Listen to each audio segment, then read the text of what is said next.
A few moments later. अरे रुक जा के नागमणि लेके जाएगा।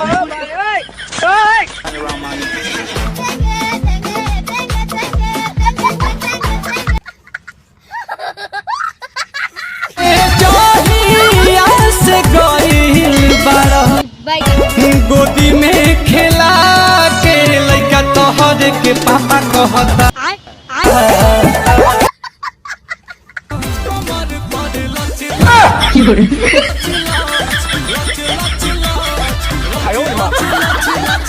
ये सब क्या देखना पड़ रहा है? अच्छा है मैं अंधा हूँ।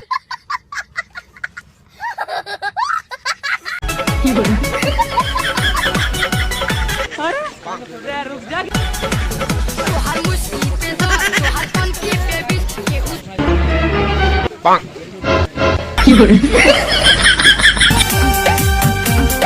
गाल गुलाब के पंख के जैसे मुन्ना मुन्ना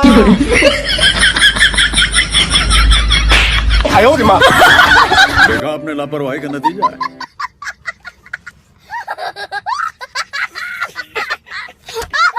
भाई नी हम बवरिया तोहर नैना सवरिया दामाद लागना ऐसे जाने भवानी हर हाय हाय बहन डर गई, बहन डर गई, बहन डर गई।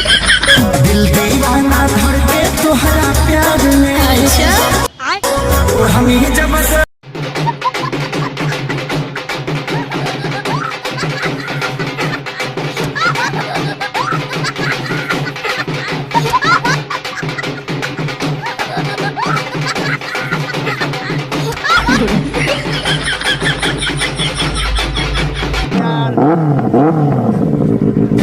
देखा आपने लापरवाही का नतीजा है।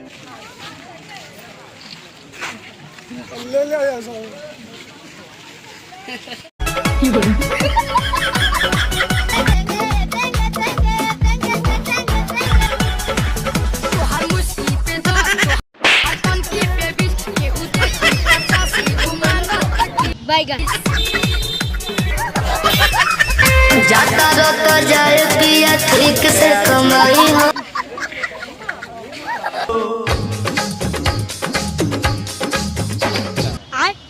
यूपी वाला ठुमका लगाओ के हीरो जैसे नाच के दिखा। मुन्ना मुन्ना अरे बच्चा है मेरा घुंघरू बाबू। चलेला जिला में क्या हमारे शासन जानू